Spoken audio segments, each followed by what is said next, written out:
المصطفى وعلى آله وصحبه ومن اهتدى ومن اكتفى. سبحانك لا علم لنا إلا ما علمتنا إنك أنت العليم الحكيم. سبحانك لا علم لنا إلا ما علمتنا إنك أنت العليم الحكيم. سبحانك لا علم لنا إلا ما علمتنا إنك أنت العليم الحكيم. ربنا اشرح لنا صدورنا ويسر لنا أمورنا يا رب الراحمين يا رب الراحمين يا رب الراحمين. السلام عليكم ورحمة الله وبركاته. Pertama-tama template dulu di setiap permajlisan nggak lafzul namanya kalau misalnya kita tidak mengucapkan terima kasih pada penyelenggara semua yang hadir, asatid. Semoga Allah Subhanahu wa taala mencurahkan berkahnya bagi al-fakir khususnya dan semua yang hadir. Karena berkat-berkat ustaz-ustaz yang istiqamah yang terus senantiasa melanjutkan atau menjalankan estafet majlis ini, kadang kita ditolong, diberikan rahmat, tetap diberikan rezeki karena ustaz-ustaz yang kita anggap mereka di mata. Kadang kita hanya melihat ustaz-ustaz yang terpapar fotonya yang dilihat di internet, yang dilihat di TikTok, padahal ustaz-ustaz yang tulus datang dari jauh, datang ke sini, ustaz yang dipandang sebelah mata, karena beliau-beliau ini kita masih diberikan kesempatan untuk senantiasa diberikan taufik dan hidayah oleh Allah Subhanahu wa taala untuk senantiasa dibawa ke lingkungan yang baik. Maka itu merupakan tanda Allah Subhanahu wa taala setiap harinya, setiap waktunya memberikan kita kesempatan. Dan masya Allah patut diapresiasi. Majlis ini subhanallah semua dibaca daripada rakitnya Asmaul Husna Qur'an. Biasanya juga daripada maulid dibaca. Tapi ada satu supaya sebagai penyempurna kita sedikit tambahan beberapa ayat daripada Al-Quran karena kayak nggak afdal semua dibaca, tapi kok pesan yang mana itu menjadikan sebab kita menuju ridho Allah dibaca, supaya kita sedikit mengambil daripada Al-Quran apa itu isinya. Kadang stigma kita melihat Al-Quran sebagai kitab yang buang-buang waktu, yang menuhin jadwal, yang menuhin waktu kita. Kita nggak melihat itu sebagai hal yang patut kita baca. Analoginya sederhana. Misal di antara kita ada yang beli kulkas.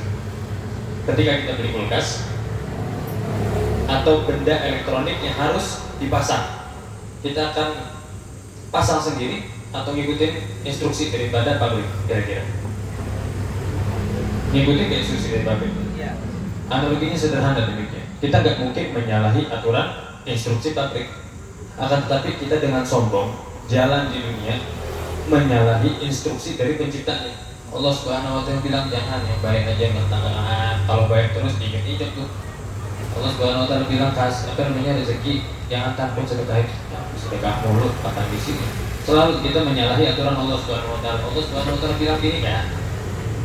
Bayangkan iblis diperintahkan sujud kepada Nabi Adam, dia menolak. Tapi kita menolak untuk taat. Dia tetap taat kepada Allah Subhanahu wa taala, tapi kita menolak untuk taat sama Allah Subhanahu wa taala. Gimana ceritanya? Maka dari itu ada yang menarik daripada satu program. Jadi sempat kita waktu itu kajian di Pondok Gede, kebetulan kita kajian tafsir, maka baca satu surat ini. Subhanallah, surat yang menarik di hadapan kita. Sedikit aja nggak mungkin baca sampai habis nih, tapi buat di ayat. Karena waktunya udah mulai larut, supaya nggak mengganggu jadwal ustaz kita. Di sini Allah Subhanahu wa taala berfirman, Tabarakalladzi nazzala al-furqana 'ala 'abdihi liyakuna lil 'alamin nadhira. Maha suci Allah Subhanahu wa taala yang telah menurunkan Al-Furqan. Apa itu Al-Quran? Al-Quran dinamakan sebagai Al-Furqan. Al-Furqan dalam bahasa Arab apa artinya? Pemisah. Pemisah, pembelah antara hak dan batil. Jadi yang bisa membedakan antara hak dan yang batil. Liyakuna lil 'alamin nadhira. Untuk perhatian, untuk sebagai apa? Peringatan bagi seluruh alam. Gampangnya, gambaran untuk kita bisa merasakan bagaimana perhatian peringatan yang ada di Al-Quran adalah dengan ini. Ketika kita jalan menuju Surabaya, kita lewat tol. Di tol selalu ada rambu-rambu. Di depan ada tikungan tajam, di depan ada ini, di depan ada ini, sehingga kita berhati-hati. Betul Bang? Nah, Al-Quran fungsinya demikian. Kita hidup akan dihadapi dengan A, dengan B, dengan C, dengan segala macam fitnah. Akan tapi Al-Quran menawarkan solusi untuk bisa menghindar daripada fitnah tersebut. Sehingga kita di perjalanan tahu, oh di depan ada polisi tidur, Anda harus pelan-pelan sehingga tidak celaka. Begitupun Al-Quran. di hadapan kita, di depan kita semua akan ada fitnah yang gelap, sehingga kita berhati-hati, sehingga kita memohon pertolongan Allah Subhanahu wa taala, sehingga kita menghadapi iblis agar dijaga dari fitnah tersebut. Kalau misalnya nggak ikutin rambu-rambu, silakan ya, hancur berantakan, meninggal di perjalanan. Itu masih nikmat kalau misalnya meninggal di perjalanan. Kalau kita meninggal dalam keadaan tersesat daripada arah ridho Allah Subhanahu wa taala, malah ridho yang lain yang dicari, oh itu ada kata kembali. Maka dari itu yang menarik, liyakuna lil alamin nadhira.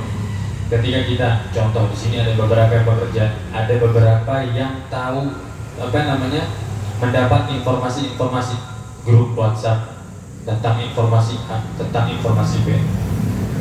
Contohnya, ketika orang yang rutin ngecek grup WhatsApp, misalnya di kampung ini curah hujan lagi tinggi, harap hati-hati di rumah untuk mempersiapkan banjir. Orang pada hati-hati ya, pada terhindar dari banjir. Kita semua bisa ada waktu untuk bersiap-siap. Karena apa? Dia memantau pesan, dia memantau peringatan.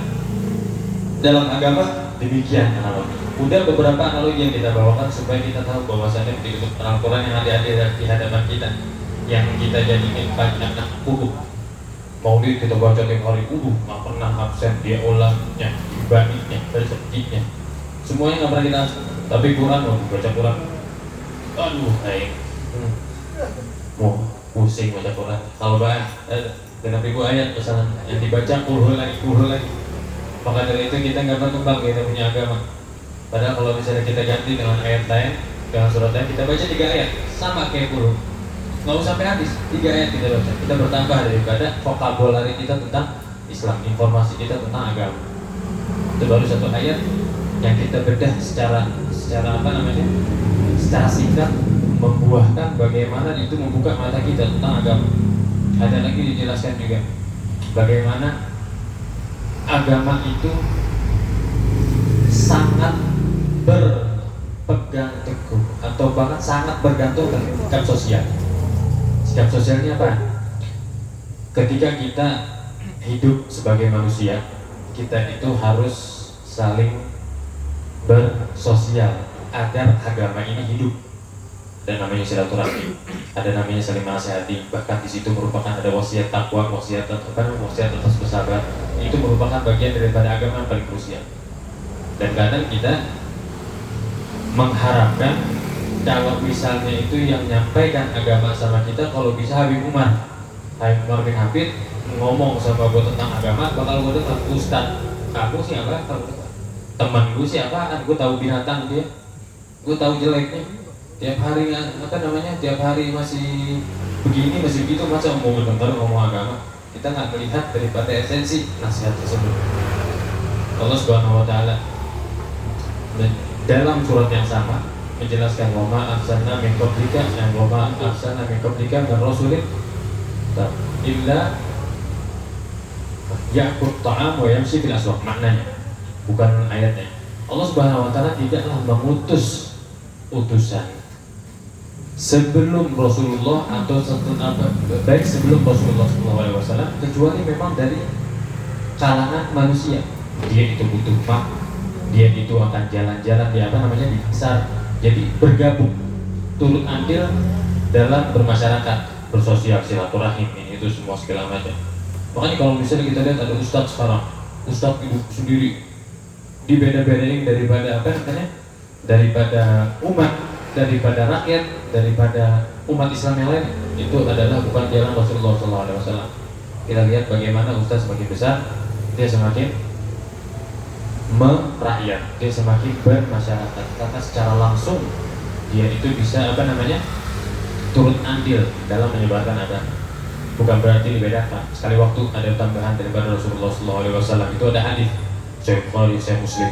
Sekali waktu Rasulullah SAW ditanya, ada seorang Badu, man minkum Rasulullah, siapa di antara kalian? Lagi berkumpul dengan para sahabat, ditanya, siapa di antara kalian? Rasulullah siapa? Saya mau tahu.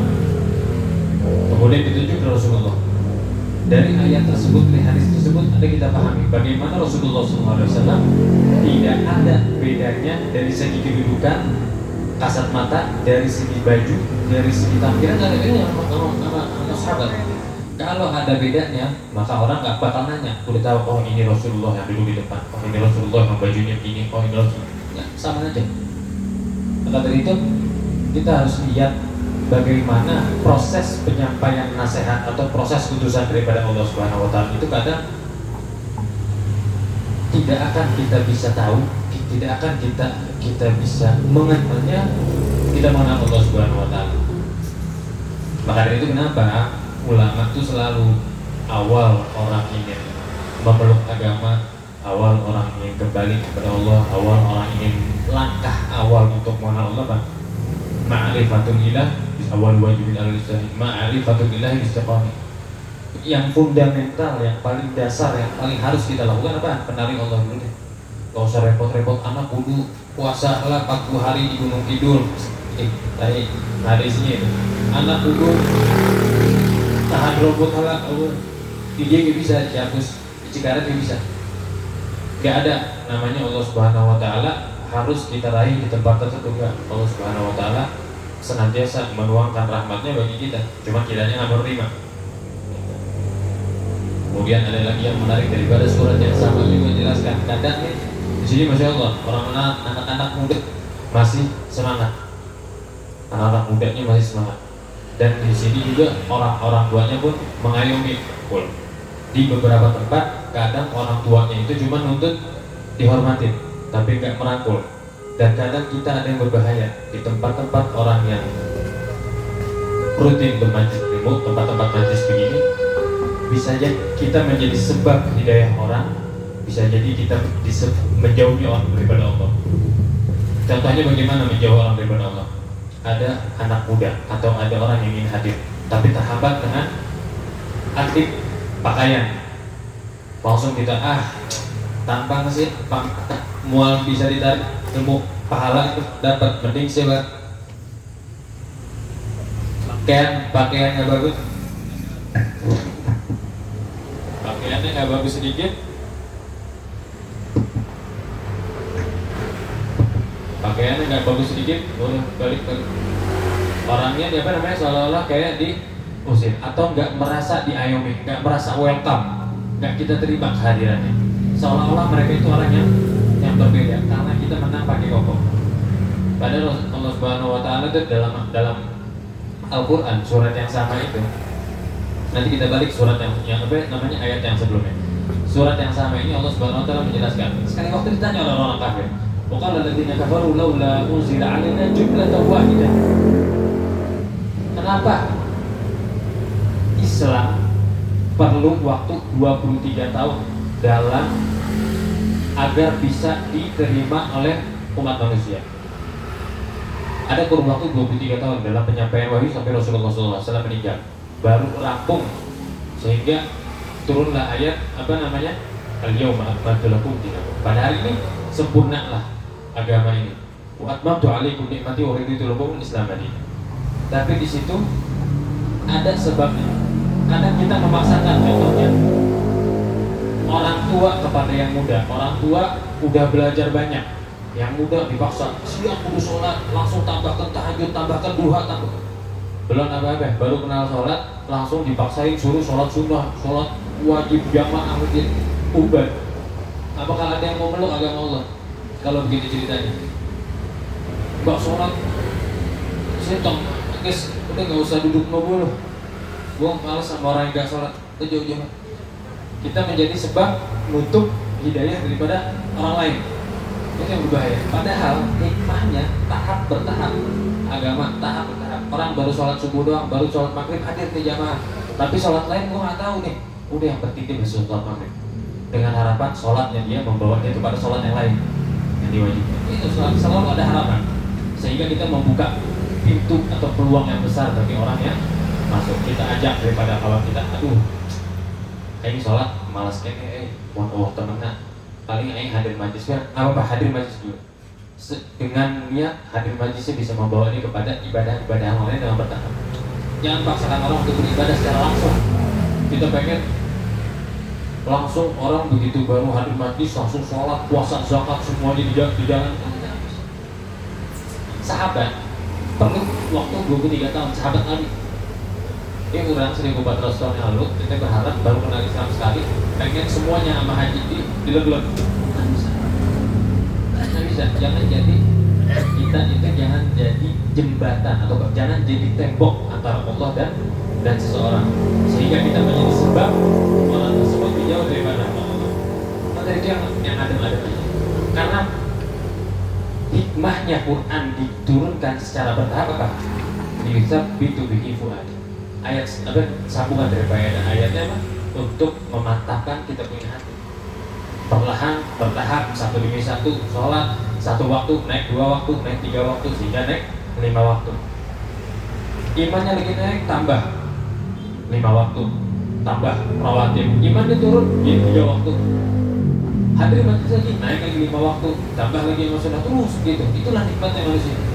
Selalu naik dan turun iman, yazid wa yanqus. Iman itu naik dan turun. Jadi jangan mengharapkan, jangan sampai kita itu kalau misalnya ada ngeluh, kok ini anak-anak nih gua ajak majelis berat banget. Kalau misalnya nggak ada makannya, waduh jangan arep. Ya. Kalau nggak ada makan jangan arep, kosong. Jadi jangan sampai kita mengeluh dengan hal demikian. Wa ma alaina illa balagh. Laisa wajibina igna'un nas. Tidaklah kewajiban kita itu untuk membuat orang istiqomah, membuat orang merasa cukup dengan agama, membuat orang merasa tenang. Tapi enggak, kita hanya tujuan kita atau kewajiban kita hanya menyampaikan. Ketika kita ajak dia ikut, itu merupakan bagi alhamdulillah Allah Subhanahu wa taala memberikan kita hadiah. Kalau misalnya dia enggak ikut, ya udah, maka kewajiban kita untuk mengajak sudah gugur. Siapa tahu nanti dia ketika ingat setelah 4 tahun, 5 tahun, 10 tahun dia kembali, sebab kita dulu mengajak dia untuk kembali. Nah, kemudian yang ayat yang tadi yang kita awal pertama sebutkan, bagaimana Allah Subhanahu wa taala ketika mengirimkan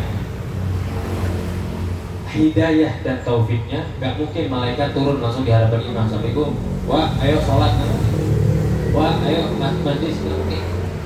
Pasti melalui apa? Melalui kawan, melalui orang, melalui ustaz, melalui orang tua.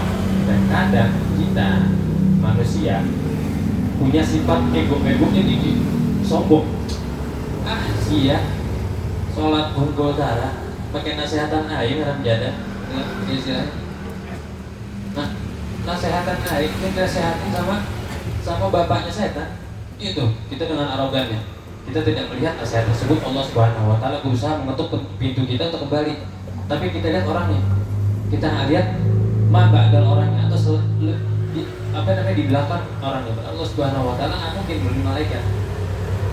Dan kita pun ketika menasihati, lihat bagaimana Allah menggerakkan hati kita untuk menasihati orang tersebut, sehingga kita tidak merasa lebih ketika menasihati, dan orang tersebut tidak merasa lebih ketika menerima nasihat. Itulah fungsinya sosialisasi dalam agama. Bukan pengen didengar aja, kalau dengar nggak mau, gitu kan? Pengen dengar, aing bagian ngajar, pokoknya aing menggayat ya punya ham.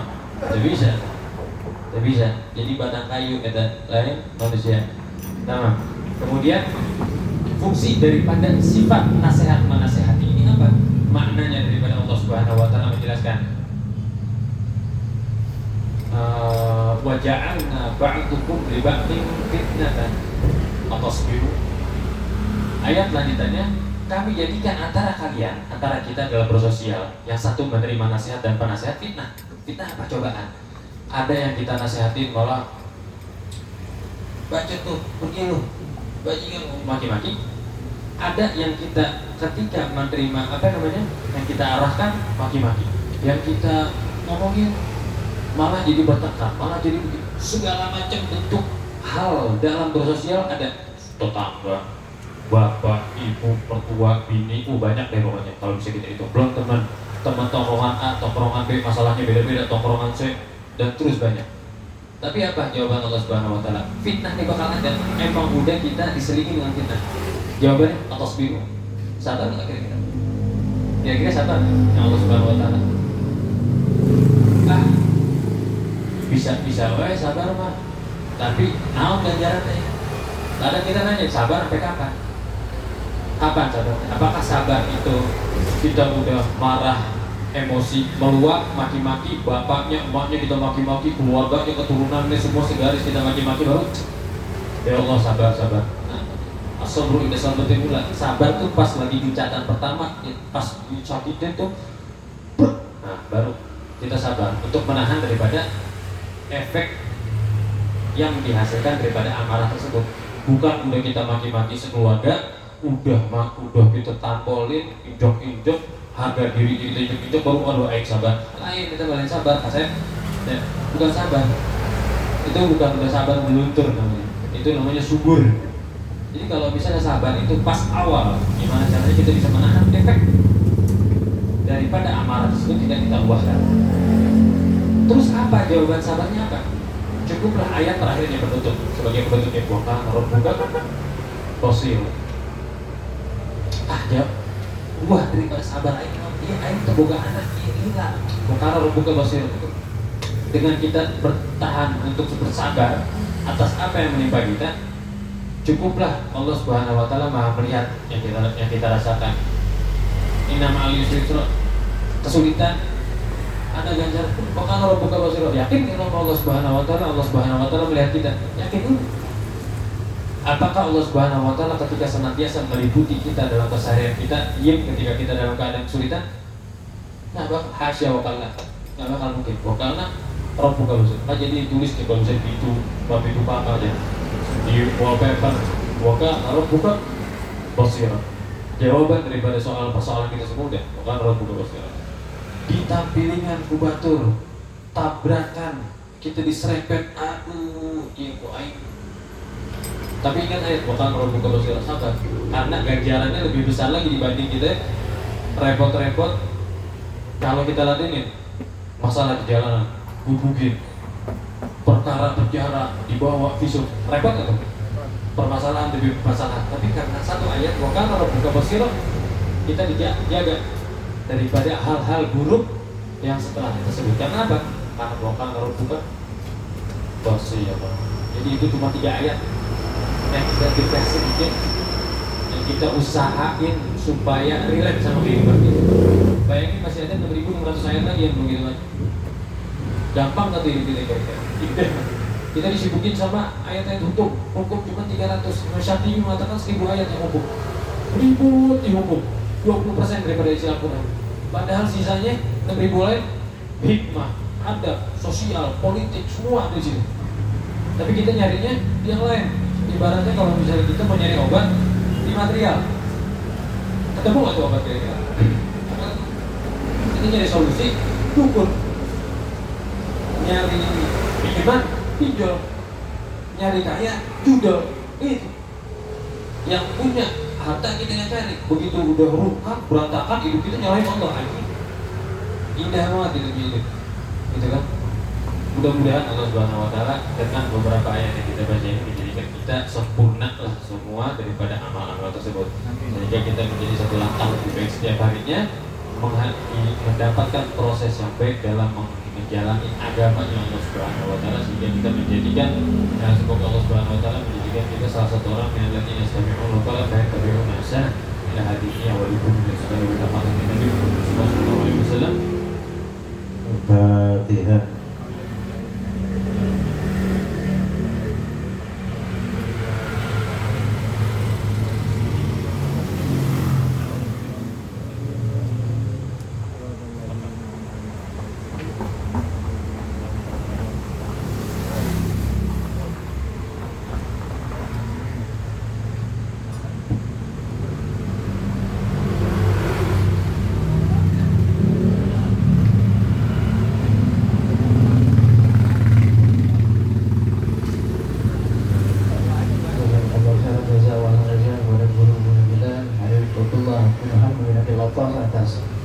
Tausiah yang disampaikannya.